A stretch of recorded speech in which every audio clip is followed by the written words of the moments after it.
This program proudly brought to you by the Temora Aviation Museum, Australia's premier aviation museum.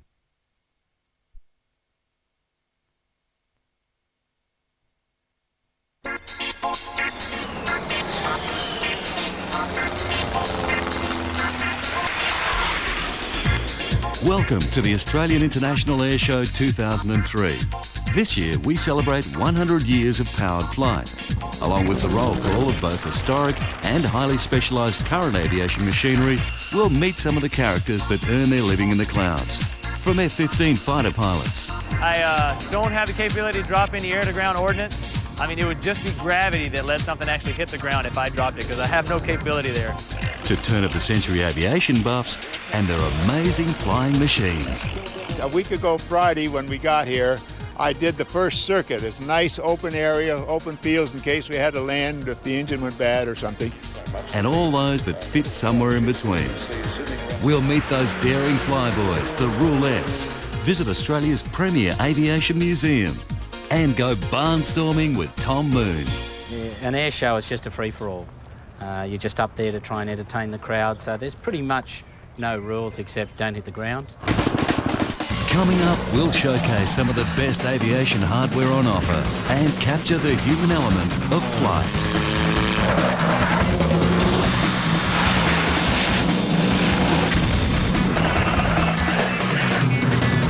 Well, this is the sixth air show in the series of the Australian International Airshows, which have been held here at Avalon in Victoria. And the special feature of this air show is that it celebrates 100 years of powered flight. This is one of the things that really excites me. We've got some replica aircraft from the first 10 years of flight. Stay with us as we journey from the Wright brothers through to the right stuff. Our story begins with a historical moment in man's early attempts to take to the skies. Two pioneer aircraft from the early 20th century, a Curtiss and a Honrio, both from the old Rhinebeck Aerodrome in New York. If the Wrights were first, then Glenn Curtiss was certainly a pretty close second. This airplane is a replica copy machine of a Curtiss Model D Pusher, which was a very famous airplane designed by Glenn Curtiss of Hammondsport, New York, USA. This airplane that we fly at the Rhinebeck Air Museum is a replica of it, but one of the neat things we like to do at Rhinebeck is try to have something original on the airplane. In this case, the engine. It's an original Hall-Scott V8 water-cooled engine from 1911. So today, flying it around, what a thrill to fly something from the past like this. It's built just like the original was. It has the bamboo poles on the outside here. This tape used to hold the bamboo from splitting. It's built of ash and spruce, the primary ingredients outside of the steel that's used for the fittings. What's very basic about it, too, are the control systems on it. It's the first airplane that's really built around the movements of a man on a motorcycle. Glenn Curtiss was a motorcycle racer, fastest man on Earth at 136 miles per hour in about 1903, 1904. So he knew a lot about cutting pylons and saving time. And so a lot of the motions of this airplane are based on riding a motorbike.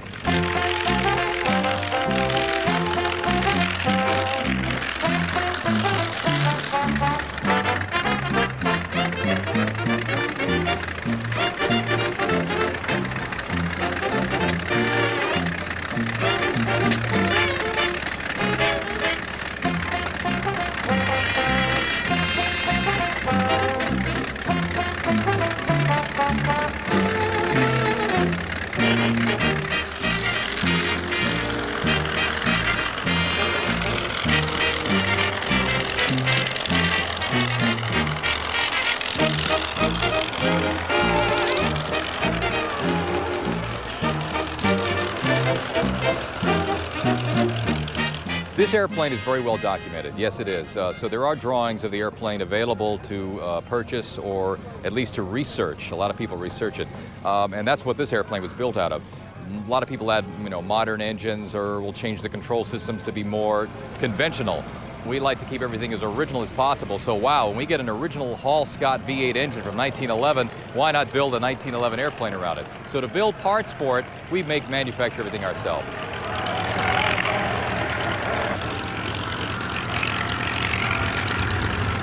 After the D model, Curtiss went on to design a range of land and water-based aircraft, and it was a Curtiss flying boat that first flew the Atlantic.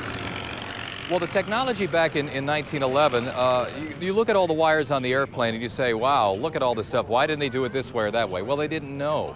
The idea back in 1911 was just to get in the air, demonstrate the controls, make the airplane fly. They weren't too concerned about anything else. This was a stepping stone to bigger and better things. The Curtiss Corporation went on to make the Curtiss Jenny and the Curtiss Oriole and other famous aircraft. So all the wires you see bracing the airplane were just to get the airplane structurally sound and make some, successful flights with it.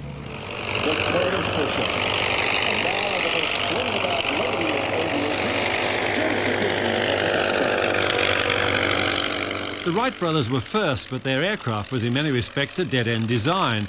Wing warping was on the way out, ailerons were on the way in. The Wrights spent years trying to sue fellow aviators who infringed their patents, including Glenn Curtiss.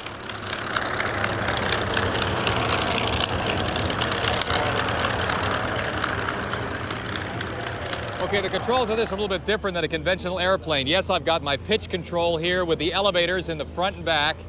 I've got my rudder operating steering in the back. I've got an accelerator pedal on my right foot, just like a car, gas pedal. There I am. Look at this brake, real high tech. A block of wood rubbing against the wheel. Now, when I operate the ailerons, Glenn Curtiss, as I mentioned, operated a motorbike by turning the bike, of course, and cutting pylons for speed. So how do I operate a bike when you want to make a turn? A motorbike, you turn the handlebars and you lean. So I lean in the seat from side to side. It operates the ailerons that are on the wings. I have a little leather strap that I put around the back of my neck, and that actually helps me move the airplane from side to side. So this is really unconventional stuff when you're used to flying a regular airplane. I've got to remember, this isn't a rudder bar or rudder pedals. This is my accelerator pedal. And this is my steering like a car. I've got a brake and a claw that grabs the ground too. So I'm, balancing the airplane and flying it as gently as I can with all this stuff vibrating around me. Everything is seat of the pants flying. In its day, it did about 46 miles an hour, 47 miles an hour. That was the world speed record in 1909. The two key instruments that I have on the airplane, oil pressure, that will tell me exactly whether the engine's getting oil, which is rather critical since it's an original engine from 1911, and my water temperature. Because I have a water-cooled engine, I need to make sure that I've got enough temperature in there, just like a car when you warm a car up.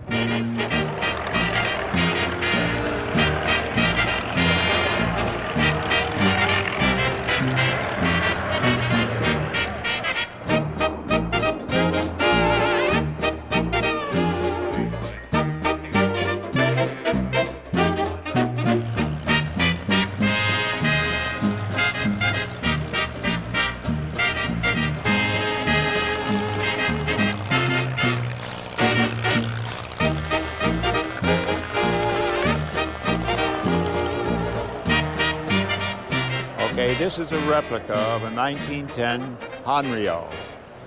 It belongs to the old Rhinebeck Aerodrome. There's 3 of the airplanes here. The original engine that we had in it went bad on us, so we had to put an engine in from the 1930s, but it's roughly the same horsepower.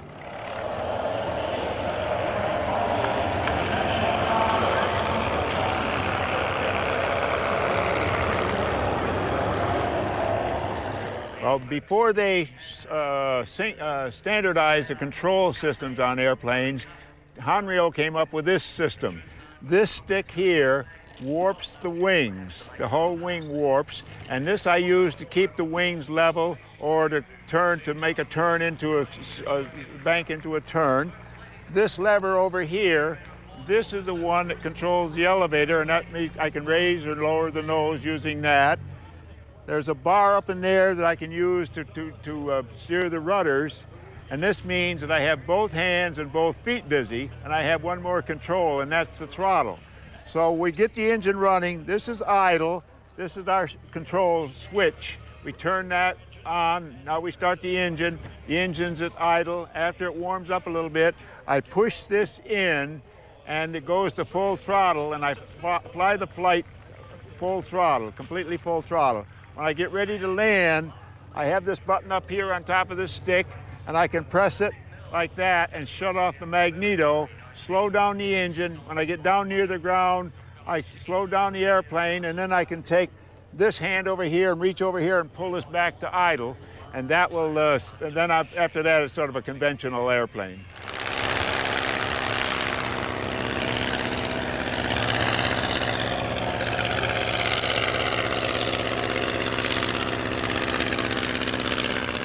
Well, I've been getting like 100 feet, I think, out here.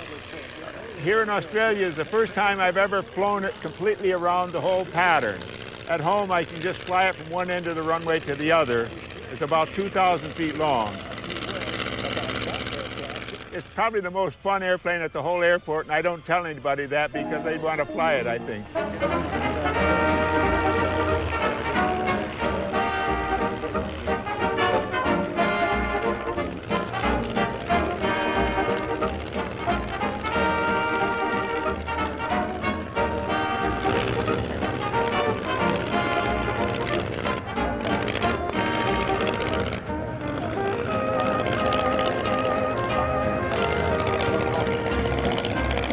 The Honrio was a pioneer aircraft, but it wouldn't be long before military men saw the aircraft as a weapon of war. Fred Murren and his replica Fokker triplane. Well, it was designed in mid-1917. It was designed by the Germans to take advantage of what the Germans had seen the British do. Actually, the British had a Sopwith triplane early in 1917, and when the Germans came up against it, they were impressed with its handling capabilities. So actually, the Red Baron himself requested the German Air Ministry to commission someone to build them a triplane as well. And Fokker was the first one to design a practical triplane, and so he was awarded the orders to build them.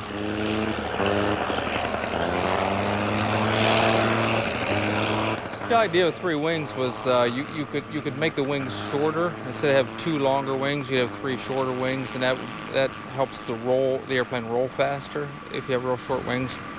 Like for instance, if you look at some of these aerobatic airplanes that do all the spins and loops and all that stuff, they all have short wings, and that's the reason. You know, if you imagine yourself carrying some long boards in your arms and trying to rock this way with them, you know, versus carrying short boards, you can kind of flip them around a lot easier. That would be a good analogy that people could relate to.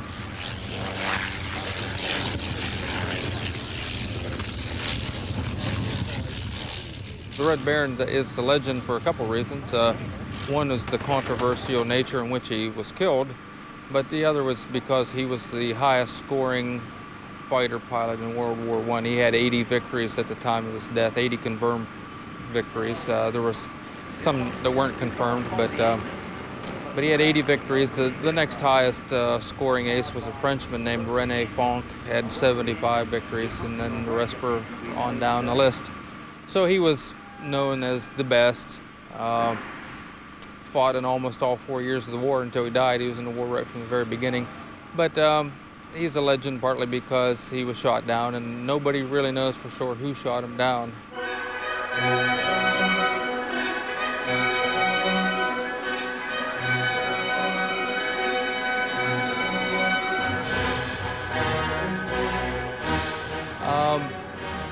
More so because I like the airplane, but I do have a certain amount of respect for what he did in terms of being a pioneer in aviation, aerial fighting, aerial combat.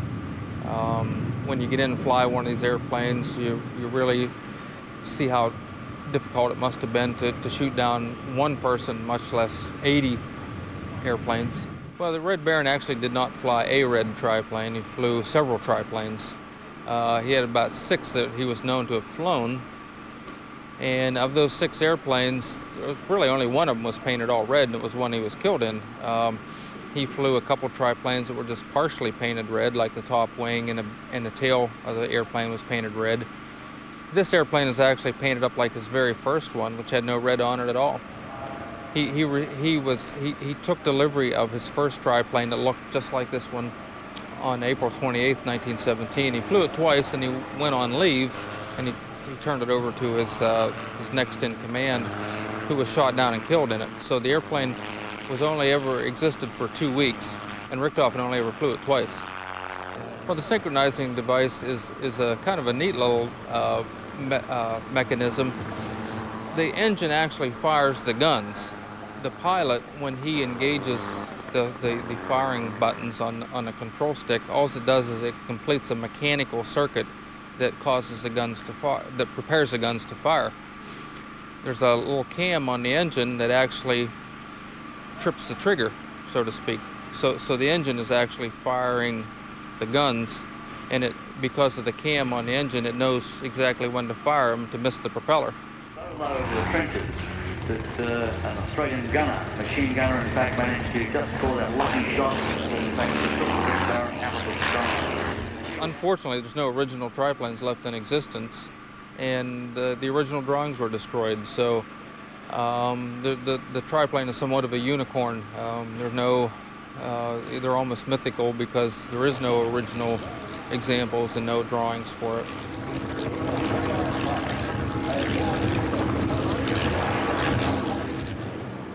People have done a lot of research on the airplane and gathered up information. The guy who made all the drawings for the airplane was actually alive up through the mid-1960s, and so people used to communicate with him and he could remember certain things about the airplane.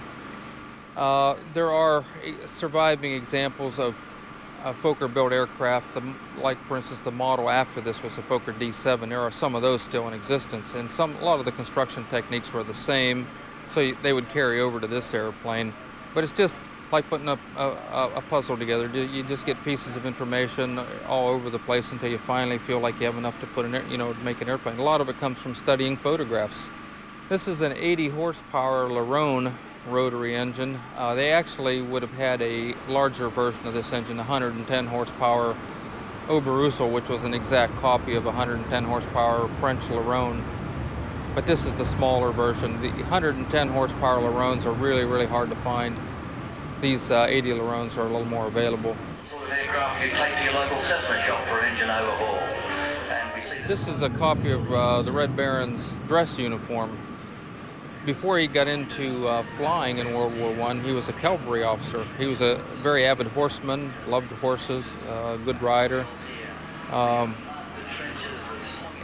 So when the war broke out, he was in a cavalry outfit, and this would be the dress uniform.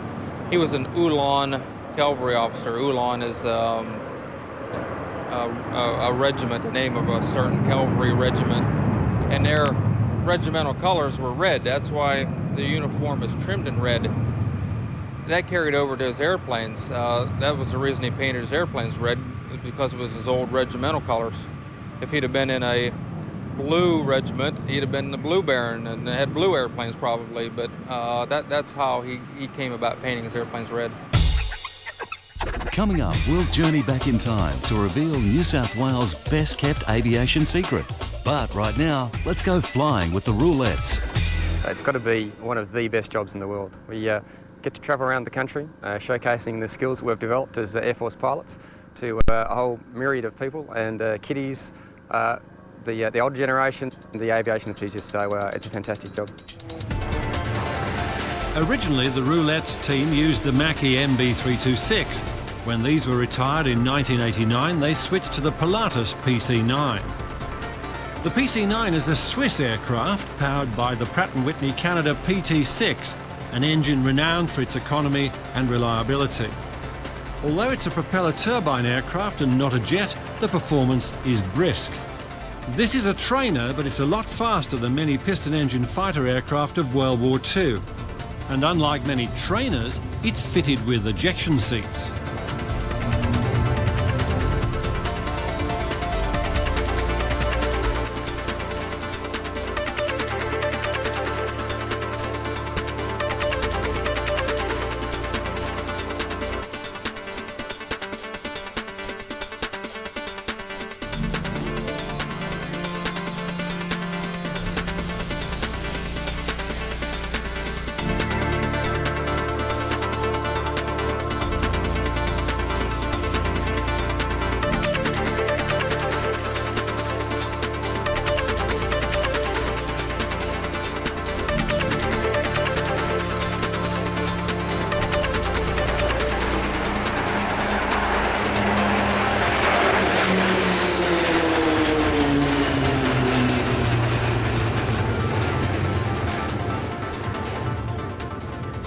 first display team we had at Central Flying School was developed in 1962, called the Red Sails. And the name's changed over the years, initially to the Telstars, and then in 1970 the Roulettes were formed. And the name was based on one of the signature manoeuvres, which was opposing passes in the shape of a roulette wheel.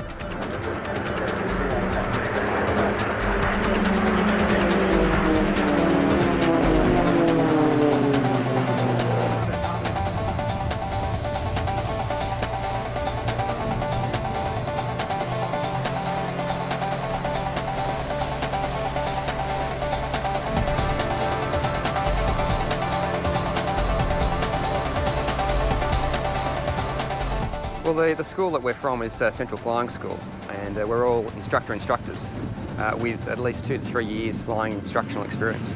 So when we come to CFS, we take on the primary job of teaching following instructors coming through the ranks. We need to be at the school for about a year, showcasing our skills to the CO over that year period. So that'll involve low-level aerobatics workup, it'll involve formation aerobatics training, and at that stage, after about a year, maybe a year and a half, the CO will determine if we're suitable to join the team. When a new pilot joins the Roulettes, he first practices his manoeuvres with just one other aircraft. At first, he'll learn to be proficient in two-ship aerobatics, loops and barrel rolls in echelon and line astern. To maintain his position, he must line up visual cues on the lead aircraft, then adjust his power and controls to keep those cues steady. This means he's constantly making minute adjustments. After that, he'll graduate to a larger formation of 3 or 4 aircraft. As well as formation aerobatics, he'll learn manoeuvres such as ripple rolls, snake loops, rollbacks and the corkscrew. All these manoeuvres will be practiced at height. Then the display will gradually be stepped down to 500 feet, where the crowds can see it. Mark joined the Air Force in 1987. Was supposed to fly the P3C Orion. After the flying instructor's course, Mark went to number 2 flying training school for about 2 years. After that, he had the fortune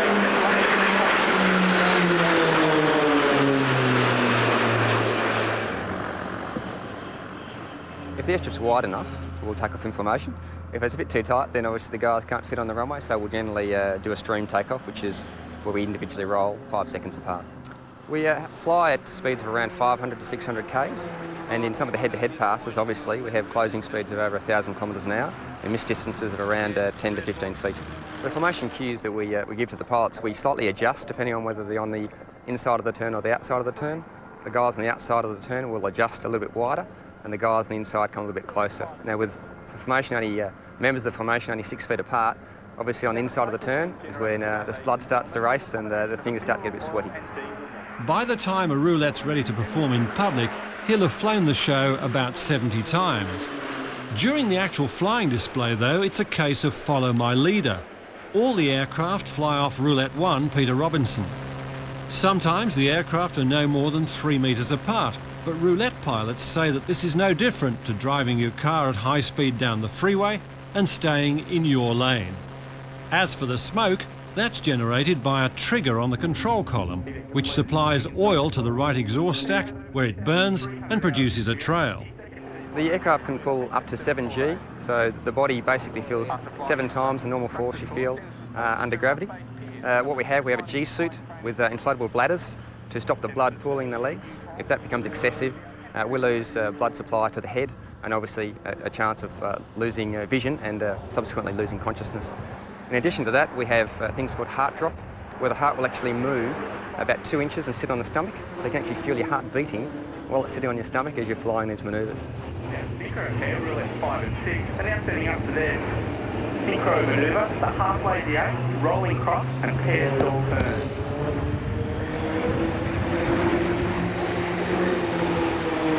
A grey out is when you get peripheral loss of vision, so you get sort of tunnel vision.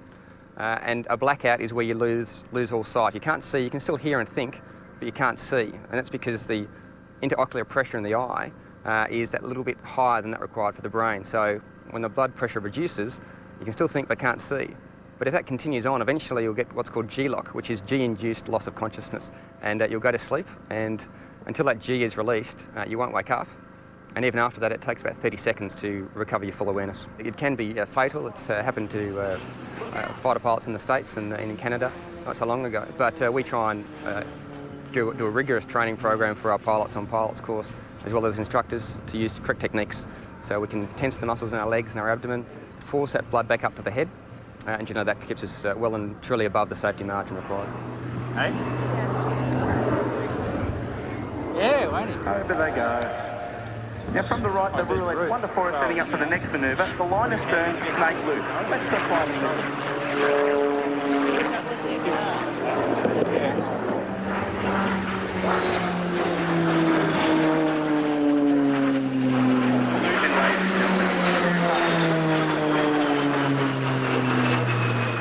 You have to be reasonably fit and very determined, because there's a lot of physical pressure you feel and experience during the flight. So you need to be a tenacious character to stay in position and not get too frightened and exhausted and ease out of position.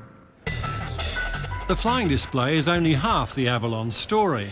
It's also a shop window for manufacturers. As in previous years, all the major companies were represented, as well as military and scientific interests.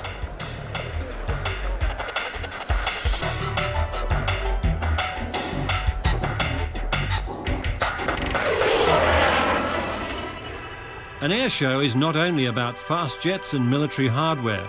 There are always those who will prefer the purity of flight, gliding.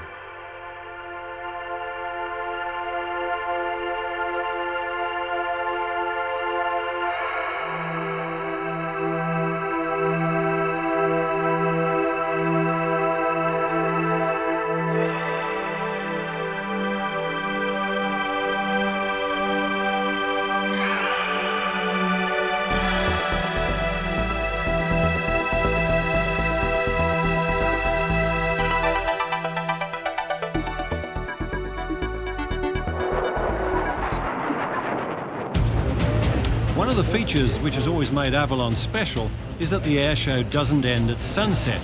The night show also makes it possible for those to attend who are working during the day. To mark 100 years of the aeroplane, the sunset display was led by a flypast of warbirds: a Zero, an Avenger, an AOP-9, a gaggle of Mustangs, an A-37 and a Hawker Hunter.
To follow, an air mobility display featuring military helicopters and supported by the venerable Caribou.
Some aircraft look almost as good at night as they do during the day, especially the Super Constellation.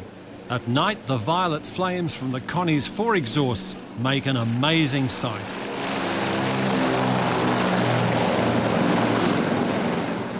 This Constellation was rescued from an aircraft graveyard in Arizona, restored and flown back across the Pacific. It's been painted to represent the Connies used by Qantas in the 1950s. And now it's maintained and supported by HARS, the Historical Aircraft Restoration Society.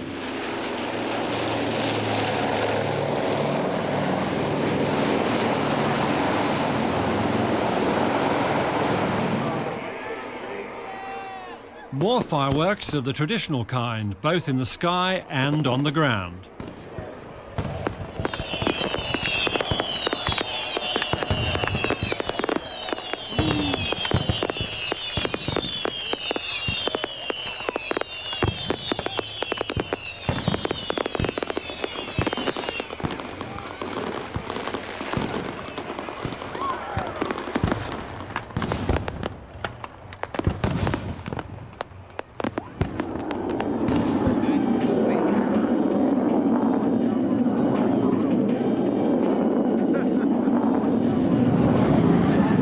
Penultimate moment of the night show, a dump and burn from the F-111. Australia is now the only air force to operate the F-111, still considered to be a potent weapon by any definition.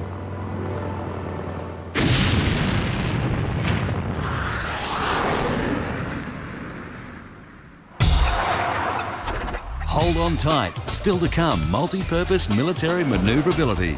But right now, let's travel north to country New South Wales.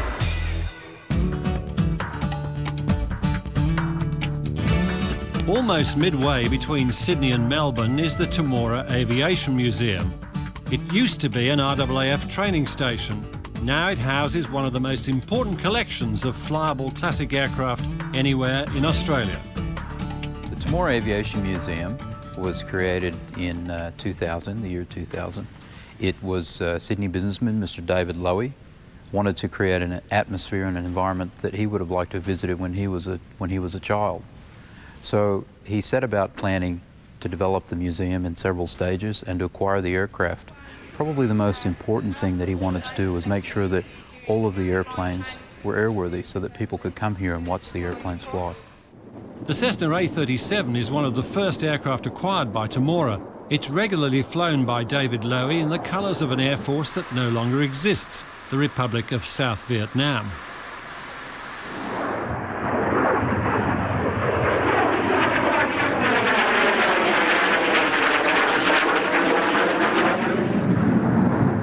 When people come to our flying weekends, which we hold approximately once every month, it's more of a family-oriented weekend.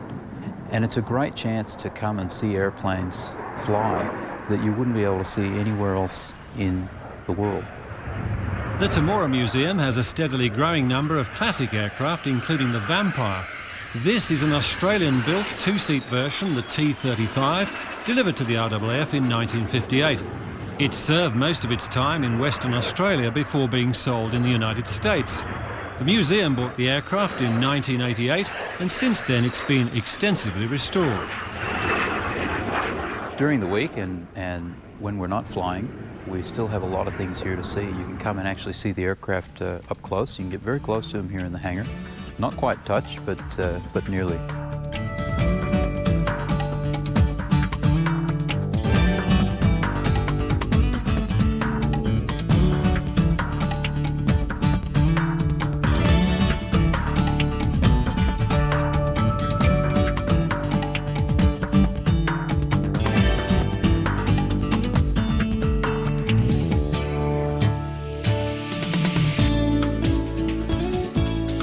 also, as you come through the main entrance, we have a gift shop. We've got a lot of different displays that talk about the history of the airfield here, and also different aspects of Australian aviation history.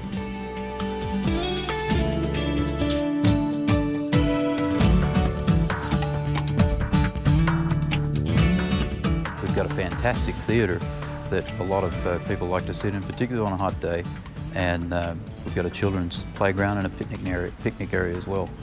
As we move forward throughout the years, we will continue to operate our airplanes. That's the most important thing. We want to focus on not particularly being the largest aviation museum, but we do want to operate the airplanes, keep them flying. That is our main focus. We will acquire more airplanes as we go and as we travel along, but our daily, day-to-day operations are centered around keeping our aircraft flying. Australia received 656 Spitfires from Britain. This is the only one still flying. It was acquired by the museum in 2000. It's now been repainted in the colours of the RAAF's Grey Nurse Squadron, complete with shark's teeth and the initials of Wing Commander Robert Henry Maxwell Gibbs.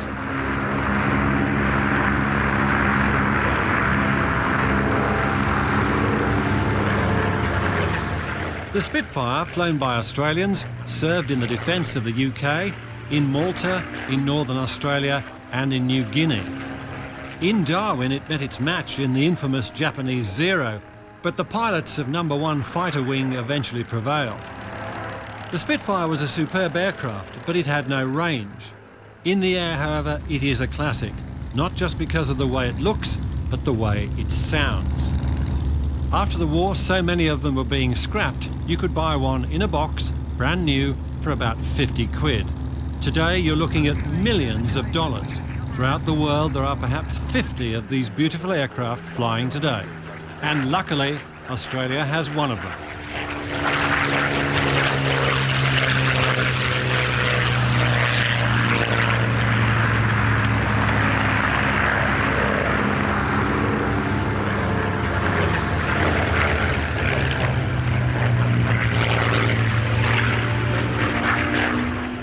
My favorite aircraft at the museum I would actually have to narrow it down to two.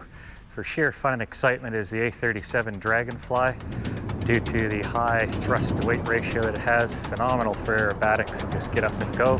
But for the sheer nostalgia, my other favorite aircraft would have to be the Meteor. For me, it's a real privilege to be able to fly the only single-seat flying Meteor in the world and display it to the public.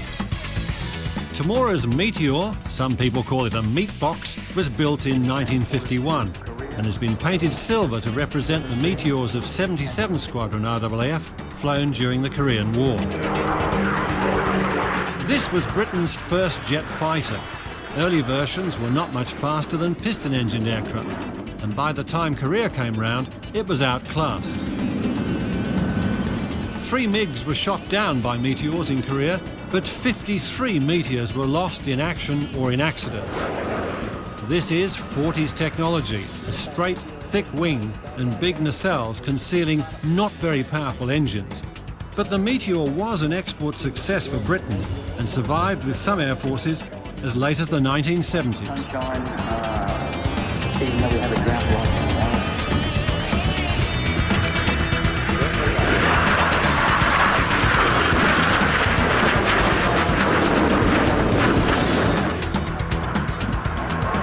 The difference of flying these warbirds to the modern day fighters that I have flown comes a lot in terms of the aircraft management. The engines were a lot more fragile back then, so I really have to anticipate power adjustments, G applications on the aircraft, things like that, a lot of thinking ahead, whereas with the modern day fighters, they're a lot more robust. You can slam the throttles fore and aft. The engines very seldom cough. They give you heaps of power. So flying characteristics as well, the old warbirds, you can really feel the aircraft talk to you. Today we had a fairly good crosswind. I can feel the buffeting in the controls, whereas flying a modern day fighter, the computers take that out, so I don't really feel many stick forces at all. In May 2002, Tamora took delivery of the first Canberra bomber to fly in Australia for 20 years.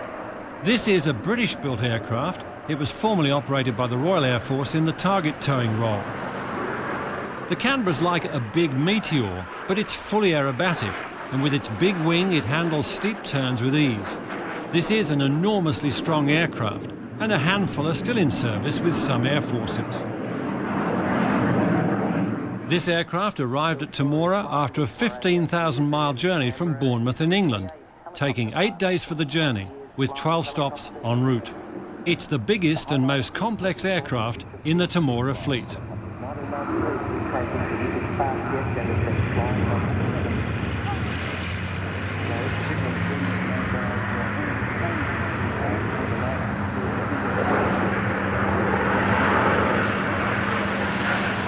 What we've tried to present here at the Temora Aviation Museum is a whole aviation experience. We've got the history of 10 EFTS, where Temora served as a World War II training base with the Tiger Moths. We've taken the guardhouse, and that forms the entrance. The people can come through, see a little bit of the history of the place, walk through. We're setting up a new restoration hangar. They'll be able to see ongoing projects in the works and what will be flying in the museum in the future. Then they walk through to a magnificently presented display hangar and get to see all of the aircraft in pristine flying condition. And that's what makes our museum unique, is that everything flies here. So we afford the people the opportunity to get close, to hear them, to smell them. And as well, during our flying days, at the end of it, we'll rope off the aircraft, take down the barriers, and the public can come out and talk to the engineers and the pilots and get right up close to the aircraft, unlike any other air display venue that they may attend.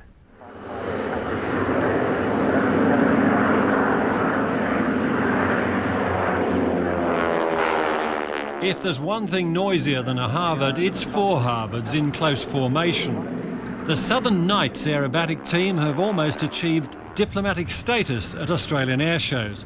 And if there's one thing that sets this display apart from any other, it's that tearing sound of 4 Pratt & Whitney Wasp radial engines.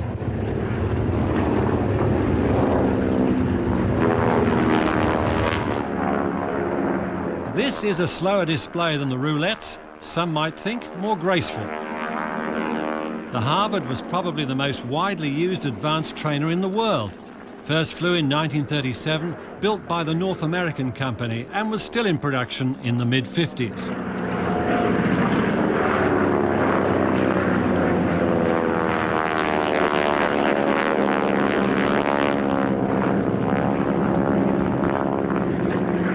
Some 20,000 Harvards were produced in all, built not just in the States, but in Canada and even in Japan.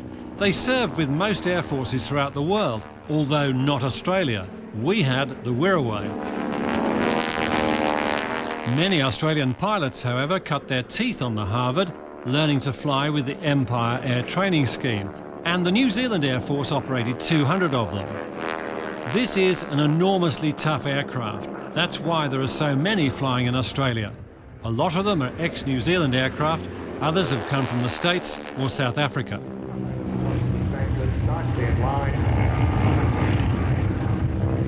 Although this was built as a trainer, some were fitted with guns and served in Kenya during the Mau Mau emergency. The navigation and engine instruments were representative of a combat type, so it was relatively easy to progress from the Harvard to more powerful piston engine fighters.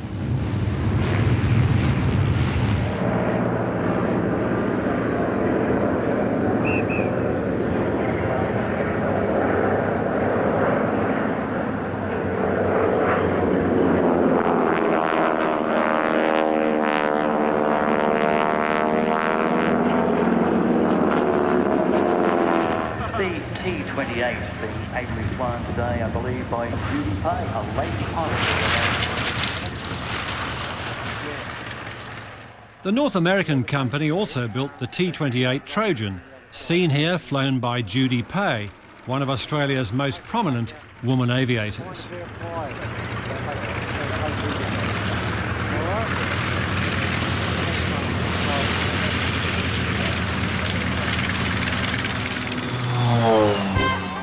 It's time for aerobatics, what you might call the off-road vehicles of the air. The Pit Special, the Extra and the Edge.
His daytime job is a chartered accountant, which probably explains why Tom Moon prefers to spend a lot of his time any way up but the right way in the extra 300S. Tom Moon's regarded as one of the most qualified aerobatic pilots in Australia. Yeah, it's an extra 300. It's built in Germany and factory built, purpose built for this. It's particularly uncomfortable and unstable, but once you get it up in the air and you start doing some aeros in it, it's just fantastic.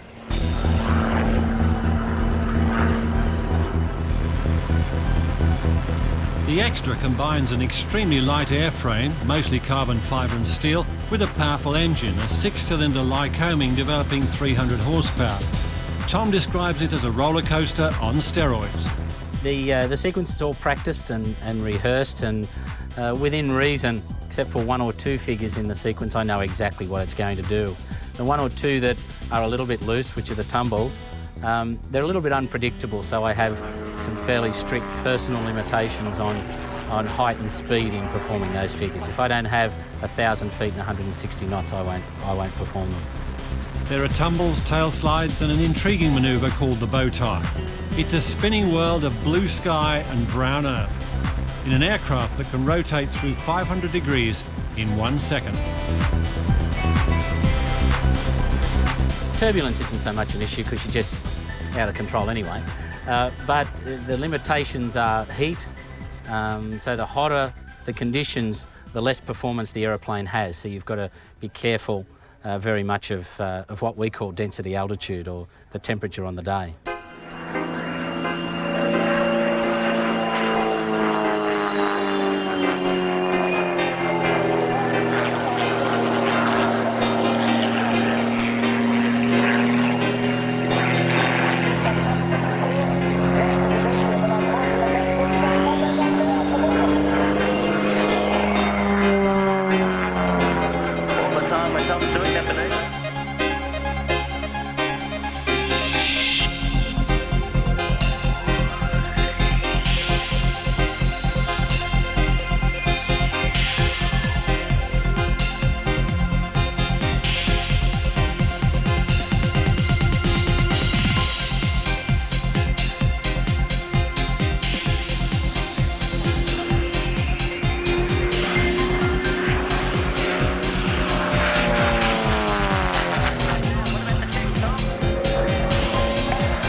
There's also some very good warning signs, normally, of the onset of blacking out.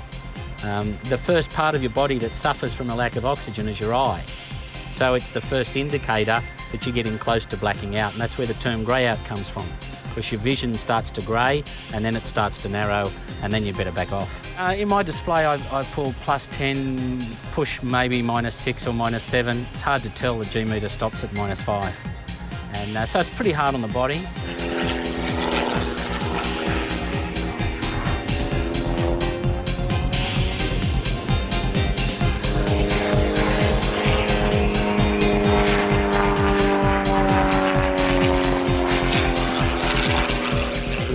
Well, they're chalk and cheese. The competition stuff is very disciplined. You fly to very strict rules, and you've got judges sitting on the ground scoring you out of 10. An air show is just a free-for-all. You're just up there to try and entertain the crowd, so there's pretty much no rules except don't hit the ground. It's a very important rule, that one. Still to come, up close and personal with a Black Hawk crew. But now it's time for the crowd-pleasing dump and burn.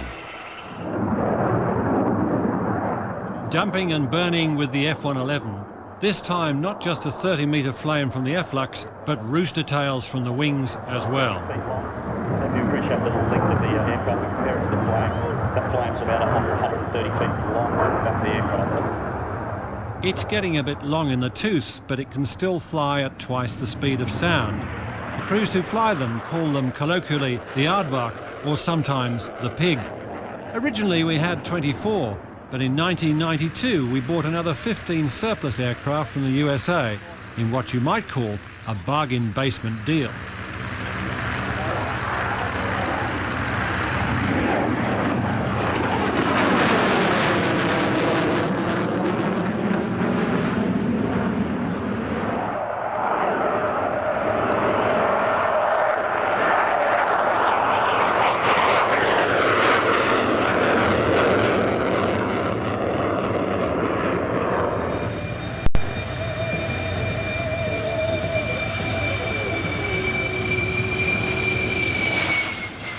But there are newer aircraft in the RAAF's inventory, like the Hawk. It's a lead-in fighter trainer, so it's where we take the students that have already learned how to fly on the PC-9, and we turn those guys into fighter pilots and send them off to either the F-111 or the F-18. The colour scheme that it's painted in this week was especially for the Avalon Airshow. This is the first opportunity that the Royal Australian Air Force has had to demonstrate the aircraft to the general public. So to honour that occasion, we decided to put a fancy paint scheme on the aircraft. The Hawk's been around for a quarter of a century, but this is the latest version, the 127. The RAAF has 33 of them, and they're more powerful, with better performance, advanced avionics and glass cockpit displays. 21 of these aircraft were assembled in Australia. They're now in service with 76 Squadron at Williamtown and 79 Squadron at Pearce in Western Australia. Okay, well, we'll start in the cockpit area. The cockpit obviously is a tandem seat. The instructor's sitting quite high, which actually makes it very good for instruction. It's got a good visibility out the front and allows him to pretty much operate the airplane from the rear if necessary. The student would generally be sitting in the front. The systems he's got inside here are very similar to what we would have in an F-18, which is obviously the most modern fighter we have in the Australian Air Force. So the head-up display, all the mission systems are designed around the Hornet. And that's basically what we have inside.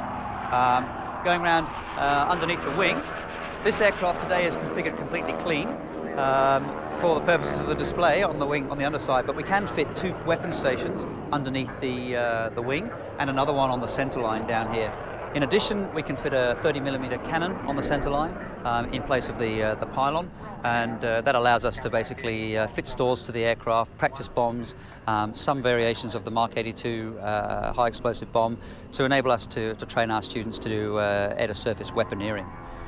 In addition to that, on the wingtip today you can see it's actually fitted with dummy AIM-9 infrared air-to-air missiles, and they're actually fitted today only for aesthetics because obviously with the display it looks quite nice with those fitted to the wingtip.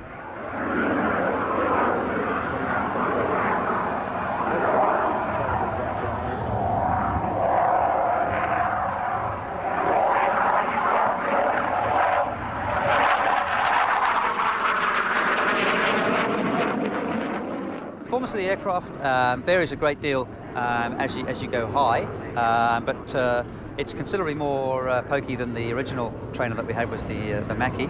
The aircraft will go up to 575 knots at low level, which enables us to play with the big boys when we're out there doing our Defence Force support, which is one of our secondary roles, and generally it's quite comfortable cruising around about the 450 knot mark.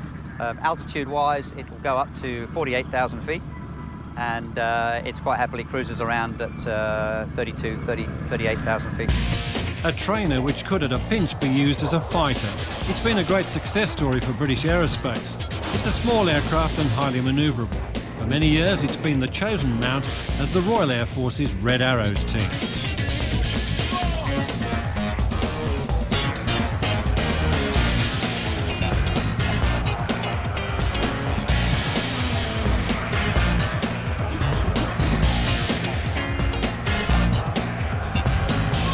Have a mathematics and a good grasp of English, and also obviously a basic scientific background. But beyond that, the Air Force is really looking for somebody with an ability to learn, and that's the most important thing. I would say that it's not out of reach, and you'll only know for sure if you try. So I would suggest that they get themselves down to the nearest careers office and enrol and find out what it's all about, and just go through the motions. And that's all I did, and kept jumping through every hoop that was put in front of me until here I am today.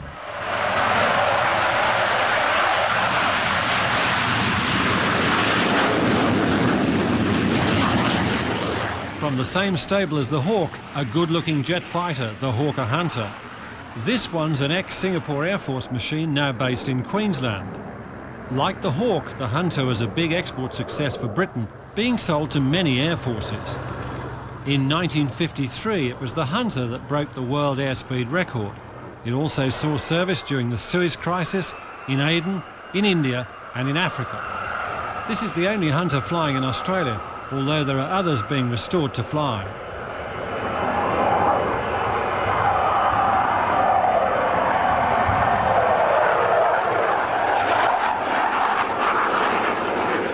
In 1953, it was the Hunter which broke the world's airspeed record with a speed of 727 miles an hour. It saw service during the Suez Crisis, in Aden, in India and in Africa. This is the only Hunter flying in Australia, although there are others being restored to fly. Singapore was one of the last air forces to fly the Hunter, and its version uses the uprated Rolls-Royce Avon with 10,000 pounds of thrust.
Still to come, we get seriously airborne with the heavyweights.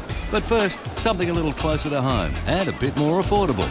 The gyroplane we've got here from Firebird Gyroplanes is the one I've been using for the air show over the last few days. Powered by a Subaru car engine, cruise about 65 knots, 130 k's, and it can go about 4 hours endurance, and will handle all sorts of rough weather.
kit helicopter manufactured by Roulettes in Phoenix in Arizona.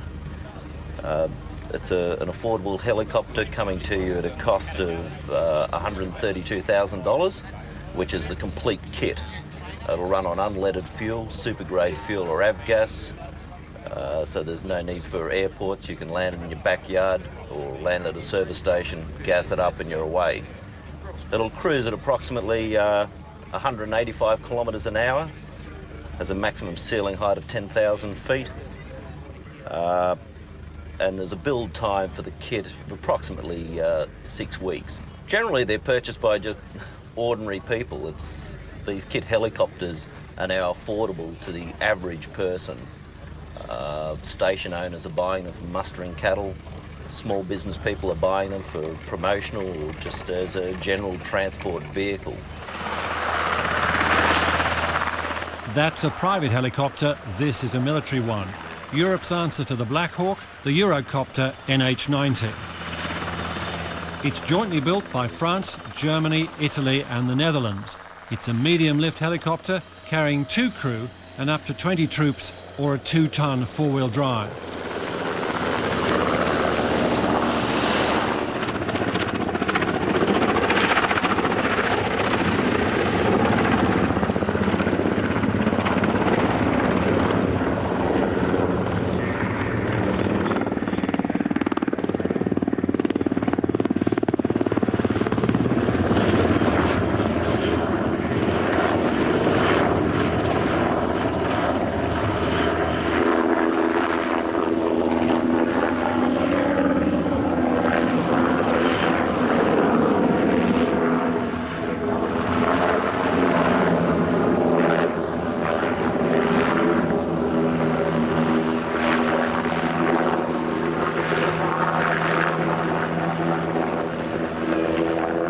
Eurocopter is an impressive performer.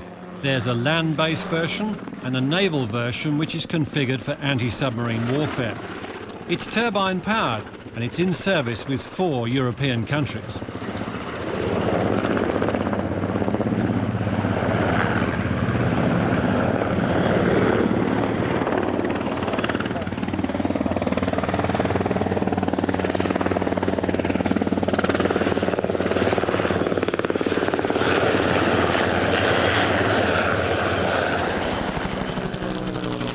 The aircraft is primarily as an air mobile aircraft for the Australian Armed Forces. So our primary roles are air mobility, air assault and battlefield support in support of the land and the special forces. So what that comes down to essentially is we need to transport combat equipped soldiers throughout the battlefield, often in a hostile environment.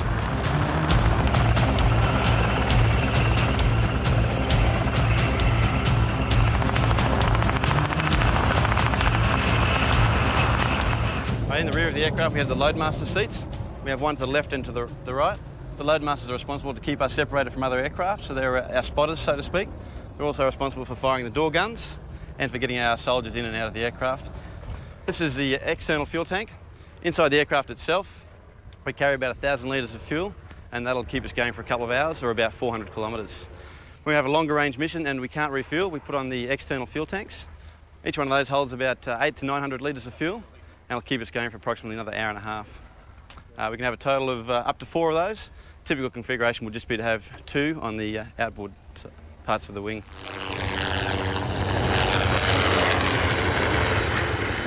The Black Hawk's designed to carry 10 fully combat equipped soldiers.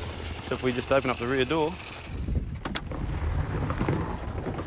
you can see the seating configuration that we have.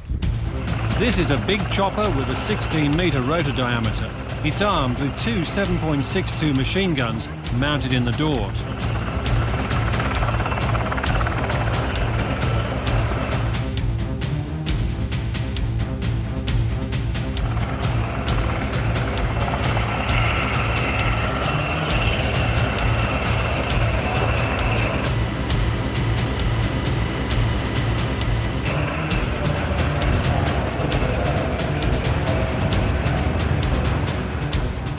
It's very survivable on the battlefield and has many things built in, such as redundant hydraulic systems, certain Kevlar plating in places, and a thing called self-sealing fuel tanks, which stops the obvious problems when the fuel tank gets shot out. It's a twin-engine helicopter, so we have an engine either side on top, and in most flight configurations we could fly on just one of those engines. We brought 3 Black Hawks down for the air show. Apart from invaluable experience for all of the air crew, in having to deploy from Townsville all the way down the coast to Melbourne, which is great for us. We get to fly all modes of flight, so by night, by day, and also in cloud, which we call instrument flying. We get to come down here and show off the wares, so make the public more aware of Army aviation, what aircraft we fly.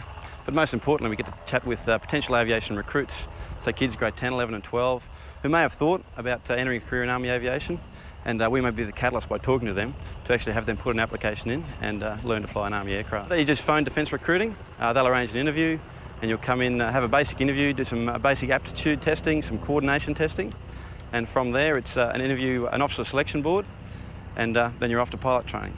And 18 months later, you could be a fully operational line pilot on the Black Hawk. Coming up, we take a tour with the US Top Guns. But first, it's time to get reacquainted with the Connie.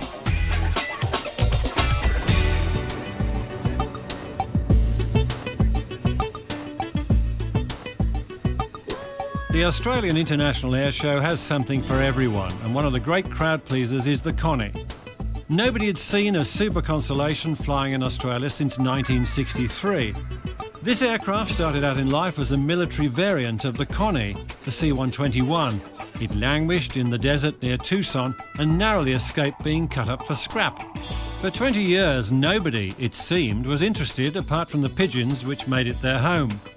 It took 16,000 hours work by the volunteers of Haas to put her back in the air.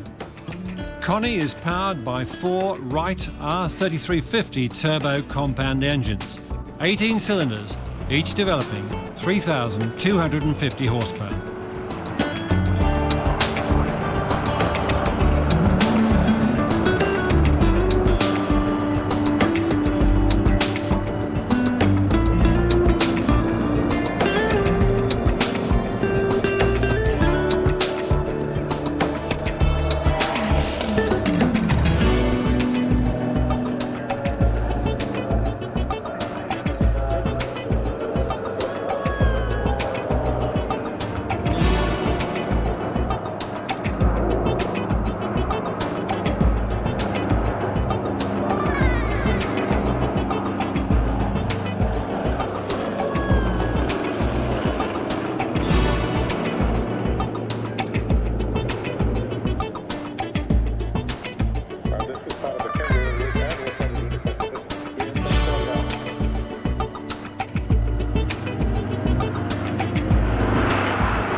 It was the Constellation which really expanded Qantas's worldwide operations, and they soldiered on until 1963, when they were replaced by Boeing 707s.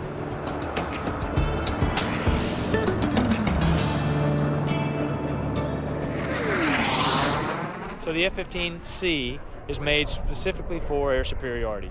I have no capability on the ground. I can't drop a bomb. That's what I'm made for. So that's why we tie this airplane with other airplanes as well, because as a general rule, it doesn't do us any good just to have air superiority. We need to go do something with the ground. So we have guys like the B-1 that you've already seen, or the F-16 CJs, even the Super Hornet or the regular Hornet has capability to do some air-to-ground type stuff, and I don't have any of that capability. So that's why we work together. And my airplane is specifically designed from when they came into being. If they started even thinking about it back in the 1960s, and it came into being in the 1970s, and this one's in 1978, was just for air superiority. So if you need a guy shot down, I'm your man. And this airplane is the one that does it. And as a general rule, it's made, and it is the standard by which all other airplanes that do air superiority are measured against. And the reason that is because of this radar. And what's right behind here is a big radar. And the better the radar, obviously the rest of the jet is made behind this radar and is made around this radar, then the more capability that I have to look at a long range out, find a guy. A, you got to find him. B, you got to be able to tell if he's good or bad. And then 3, not C if you notice, is you got to be able to shoot him. And that requires big wings and big motors. That's why I have 2 motors, 2 tails, and my capability to go up in the 40s and 50,000 feet, very high, 2.5 times the speed of sound, so about 25 miles a minute, which is, one Mach 1 is about 600 miles per hour.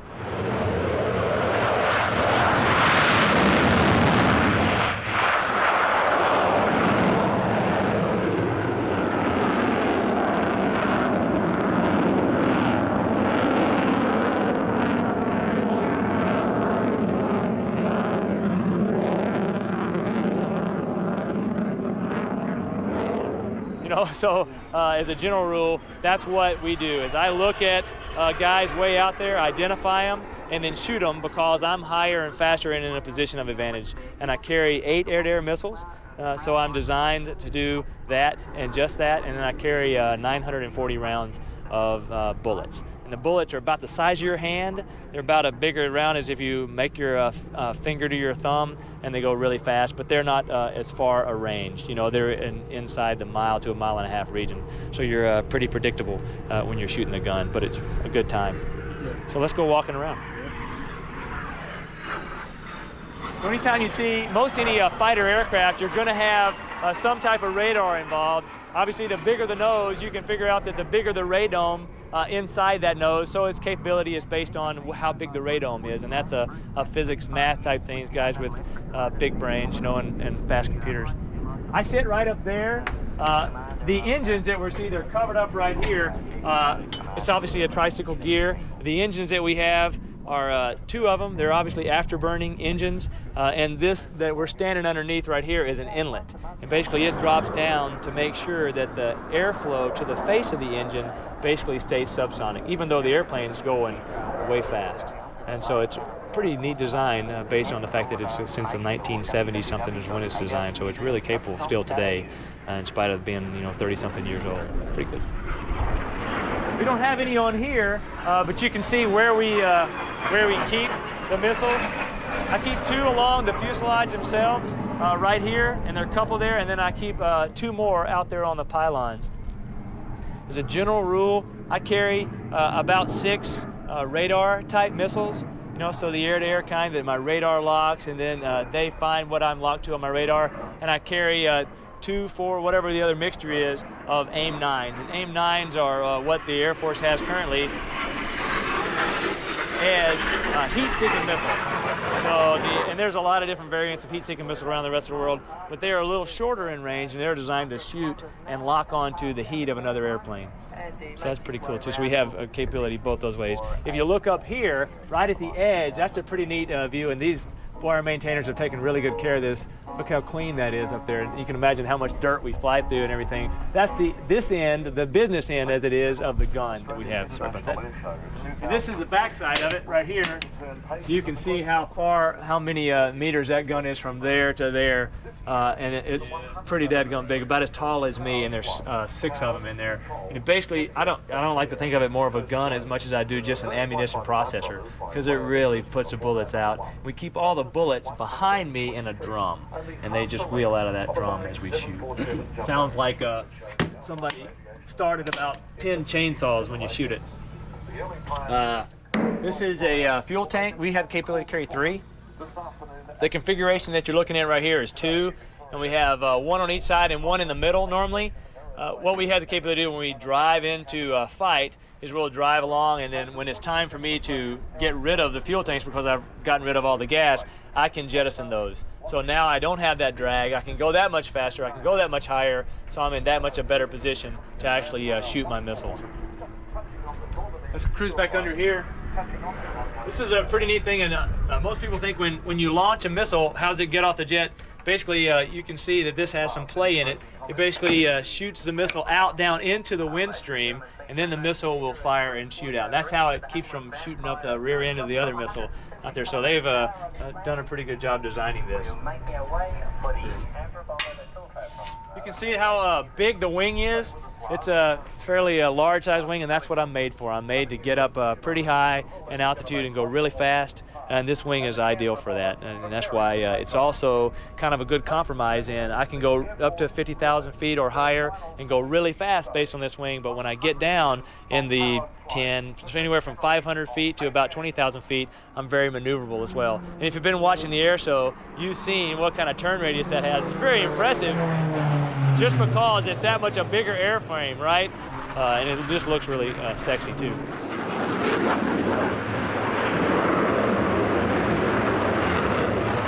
If you look at the rest of the wing, you can see how the camber helps it, and that's the way our lift is made, at the same time being a nice compromise in how fast we go. It was initially made without a flap. This right here is a flap, and it's basically designed to let us in our landing phases so we can get a slower airspeed and keep a somewhat reasonable AOA on the jet. They put that on after they initially made. The A models and all the initial came out without a flap, and they put them on later. We got 2 tails, and the 2 tails basically help us in stability as we go fast. So the faster we are, those 2, and this is one of the reasons we can go so fast, is that we got 2 tails which help us go straight forward when we need to.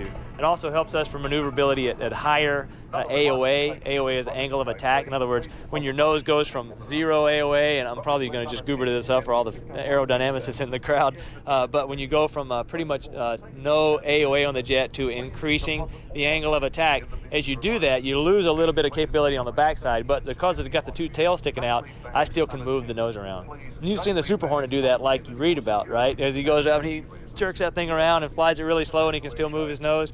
We're similar in that regard. Only remember his can out and mine go straight up. But it still gives us capability to move our nose around at a higher angle of attack, which is all combat capability.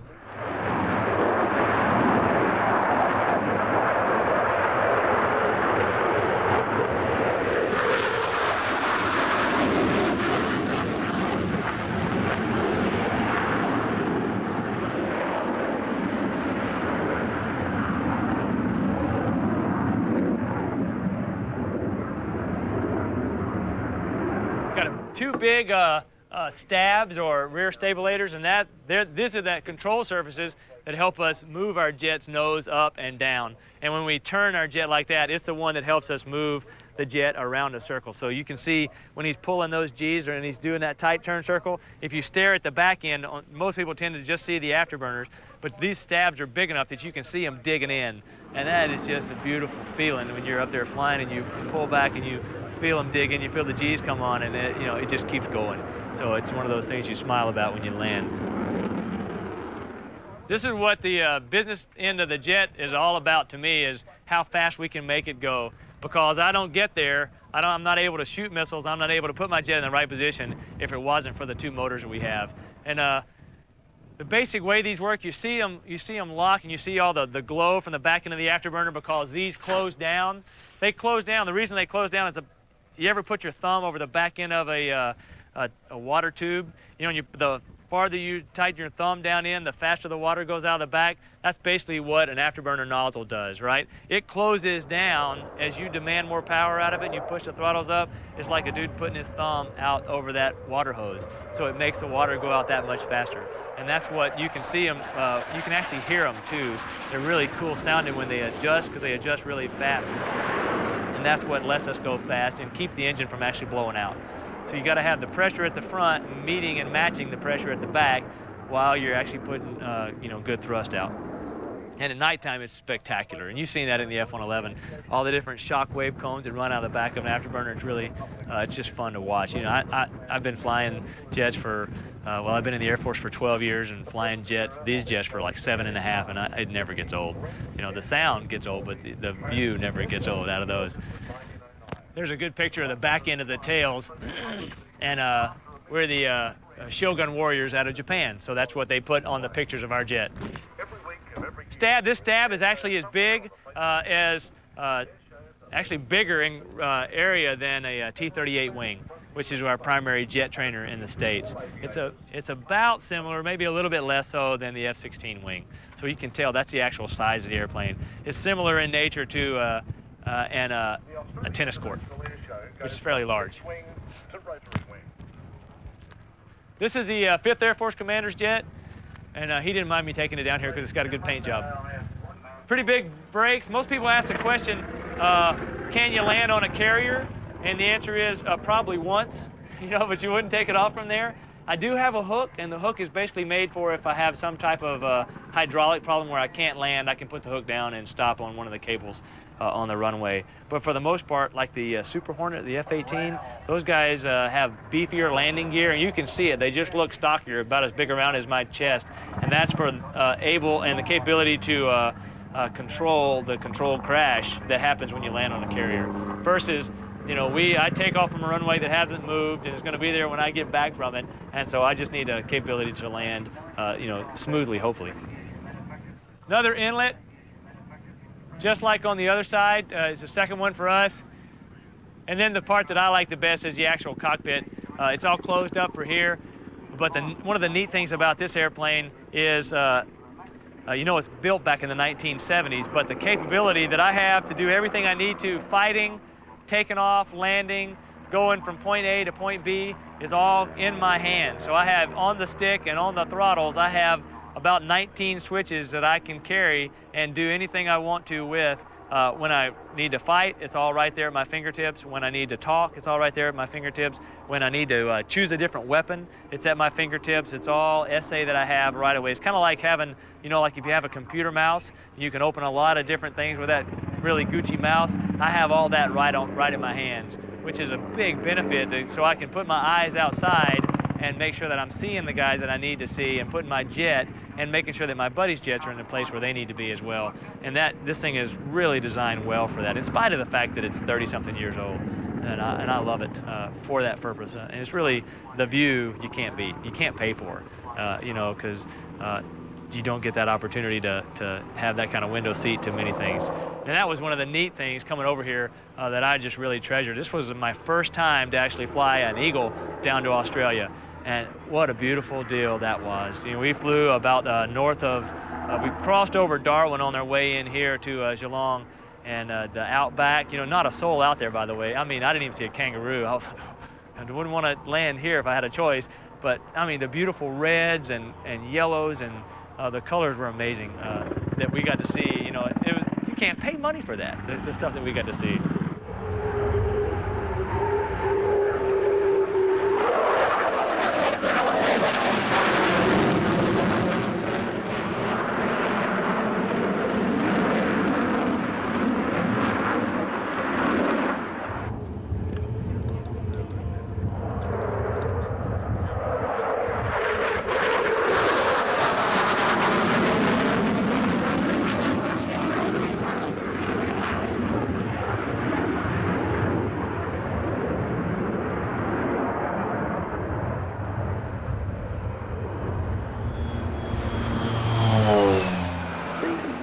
At the end of World War II, nobody seriously imagined that the Russians could produce a jet fighter. But thanks to German designers and a British jet engine, they produced the MiG-15. There are a number of MiGs on the Australian Civil Register. This one's a Polish license-built version, the LIM-2, built in 1956.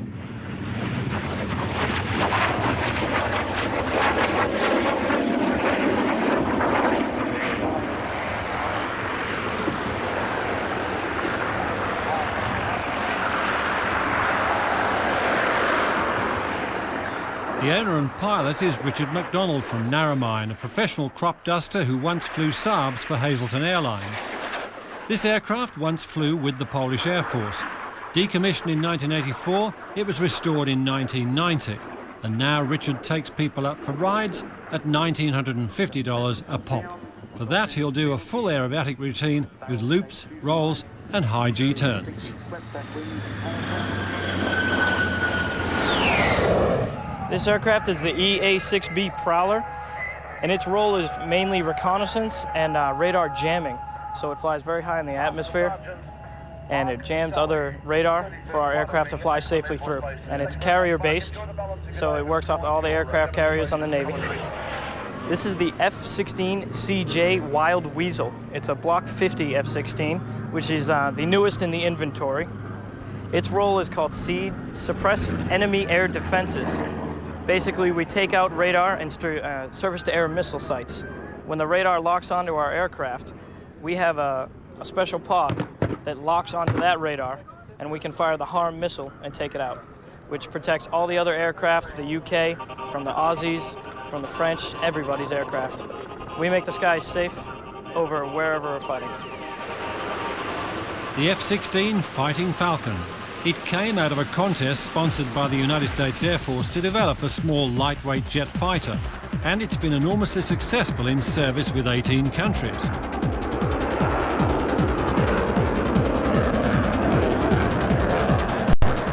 It's armed with an internal cannon and can carry missiles, bombs and rockets. The F-16 was the first fighter to feature fly-by-wire and a side-stick controller rather than a conventional control column. It's a highly maneuverable aircraft, proven in combat during the Gulf War.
This aircraft here is the F-18 Hornet. It's a carrier-based fighter, so maybe from the Nimitz or the Enterprise it'll launch from. And it's a multi-rolled fighter. It can attack ground targets, air targets, and it's very good in air-to-air combat. It slows speeds. It's one of the most maneuverable planes on the planet. But it can also take high speed and go right into dogfighting. The payload is outstanding for this jet. And as you can see, if we walk over here, we have the brand new F-18F Super Hornet, which has a massive, massive payload of armament on it right now. And this jet is brand new. It has not been delivered to the Navy yet. It hasn't seen any carrier action, but after this air show, it's going to a carrier. And it has basically the same role as the old one, but the cockpit has been changed massively. As you can see, the intakes are also squared off and they're larger. Larger airflow makes for a more powerful engine. and it has the same role, air or ground, whatever you need it to do, it can do. Whilst this aircraft is brand new, the aircraft type has seen service in Afghanistan last year. It's a very manoeuvrable aircraft. Some call it a Hornet on steroids. Its ability to do a full aerobatic routine armed with AMRAAMs, sidewinders and bunker-busting laser-guided bombs is nothing short of amazing. The RAAF has no plans yet to buy the Super Hornet. It'll be spending its money instead on the Joint Strike Fighter made by Lockheed Martin. But that's still 10 years away.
Well, that brings us to the end of another exhilarating air show. It's goodbye from Avalon, and we hope to see you again at the 2005 Australian International Airshow.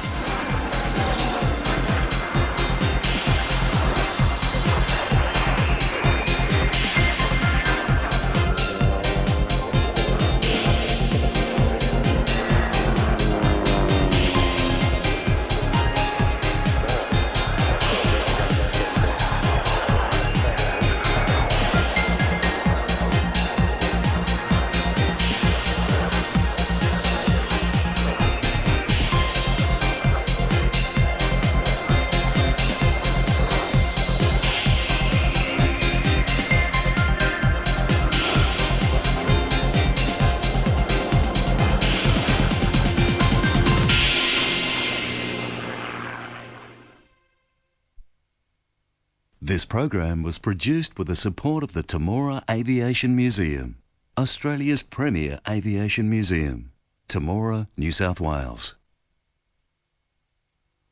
National Aerospace Training, flight training committed to the individual. Essendon Airport, Victoria.